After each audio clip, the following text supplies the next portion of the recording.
Have you ever heard that strange sound in a quiet school hallway? That distinct, rhythmic tapping. Koi, koi, koi, koi. If you grew up in Nigeria, that sound probably sends a chill down your spine.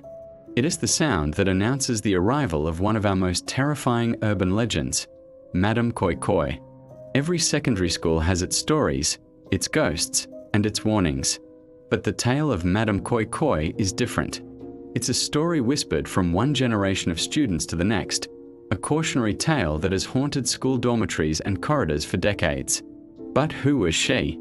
And why does a spirit still roam the halls, her single shoe tapping an eternal, ominous beat?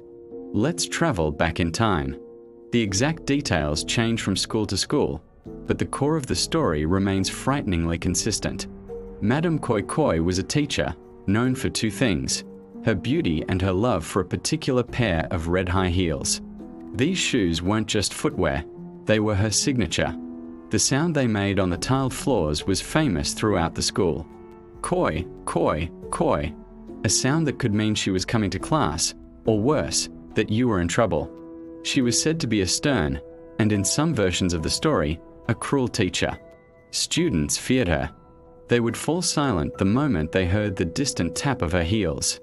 Some say she was unfair, punishing students for the smallest infractions. Others say she was simply a strict disciplinarian, misunderstood by the mischievous teenagers she taught. Regardless of which version you heard, everyone agreed on one thing: you did not want to get on Madam Koi Koi's bad side. Then, the tragic event happened. The story goes that one day, she was either fired unjustly after being accused of misconduct by some students, or she was involved in a terrible accident on her way home from school. In the most popular version, she was violently attacked by students she had punished. They cornered her, and in the struggle, she fell, losing one of her beloved red heels. She died, but her spirit, filled with anger and a desire for revenge, could not rest. Her soul was tied to the one thing that defined her in life and in death: the sound of her shoes. But now, there was only one shoe. So, the sound changed. It became the lonely, eerie echo of a single heel. Koi, koi, koi, koi. A ghost forever searching for her missing shoe and for the students who wronged her. This is where the legend truly begins. Students started reporting strange occurrences, especially at night. Imagine this: you're in the dormitory, lights are out, and the whole school is silent. Suddenly, you hear it. Faint at first, then getting closer. Koi, koi, koi, koi. It's coming down the hallway, right outside your door. You freeze, pulling the covers over your head, praying it passes. Everyone knows the rule: if you hear her, don't look. Don't open the door. Don't make a sound. They say she only appears at night, targeting students who wander the halls after lights out. The bravest, or perhaps the most foolish, who dared to peek through the keyhole, would see the ghostly figure of a woman, floating just above the ground, with only one leg, adorned with a single red shoe. Her face is said to be a mask of sorrow and rage. Those who see her are said to either fall terribly ill, go mad, or simply disappear without a trace. Over the years, the legend grew. Every unexplained noise in the dead of night was attributed to Madam Koi Koi. Was it just the wind? The building settling? Or was it her, forever walking the corridors of the school? The story served a practical purpose, of course. It was a brilliant way for school authorities to keep students in their beds at night. No one wanted to risk a face-to-face encounter with the vengeful spirit. But is it just a story? That's the question, isn't it? I've spoken to people who swear they've had experiences. A friend of my older sister, let's call her Funk, told me about her time in a boarding house in Ondo State. One night, she and her friends were telling scary stories, and someone made the mistake of mocking the legend of Madam Koi Koi.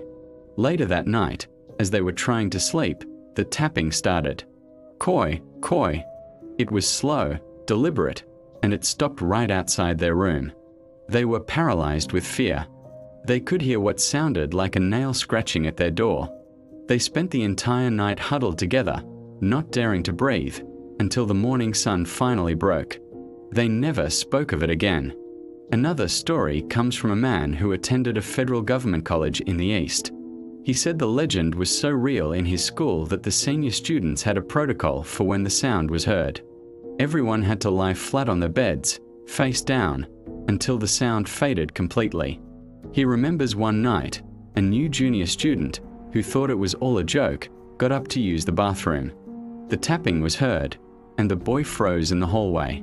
The seniors in his room could only listen in horror as they heard a single, blood-curdling scream, followed by silence. The tapping sound then slowly faded away. The boy was found the next morning in a catatonic state, unable to speak about what he saw. He was eventually withdrawn from the school by his parents. These stories are everywhere, from Lagos to Kano, from Port Harcourt to Abuja. Each school has its own unique twist. In some schools, she haunts a specific toilet block. In others, a particular staircase. The color of her shoe might change from red to black, but the sound is always the same. Koi, koi. What makes this legend so powerful and enduring? I think it's because it taps into a very real part of the Nigerian boarding school experience. The fear of authority, the strict rules, the feeling of being far from home, and the spooky, echoing silence of old school buildings at night. Madame Koi Koi is the embodiment of all those fears, a supernatural prefect who never sleeps. Psychologically, the story is a masterpiece of folklore. The rhythmic, repetitive sound is hypnotic and unnerving. It plays on our primal fear of the unknown, of what lurks in the darkness just beyond our sight. The sound is a trigger. Even now, if you're in a quiet place and you hear a similar tapping sound, a part of your brain, conditioned by years of hearing the story, will immediately think of her. It's fascinating how the legend has adapted to modern times. You can find animated shorts, skits, and countless discussions about her online. People who have long since graduated still share their Madame Koi Koi experiences. It's a shared cultural touchstone, a spooky inside joke for millions of Nigerians. It connects us, reminding us of our shared childhood fears and the wild, imaginative world of secondary school. So, is she real? Is there truly a vengeful spirit haunting our schools? Or is it a powerful story, created to keep naughty students in line, that took on a life of its own? Maybe it's a bit of both. Perhaps the creaks and groans of old buildings, combined with the power of suggestion and a healthy dose of fear, created the perfect storm for a ghost story that would stand the test of time. But let me ask you this. The next time you're walking alone down a quiet hallway and you hear a faint, rhythmic sound, tap, tap, what will you do? Will you dismiss it as your imagination? Or will you feel that familiar chill, that primal fear, and remember the story of the teacher with one shoe, forever walking the halls, her lonely heel echoing through the night? Koi, koi. What are your own Madame Koi Koi stories? I'm sure many of you watching have your own versions from your secondary school days. Share them in the comments below. Let's keep the legend alive. And if you enjoyed this trip down a very spooky memory lane, don't forget to like this video and subscribe for more dives into the fascinating world of myths and legends. Thanks for watching, and try to sleep well tonight.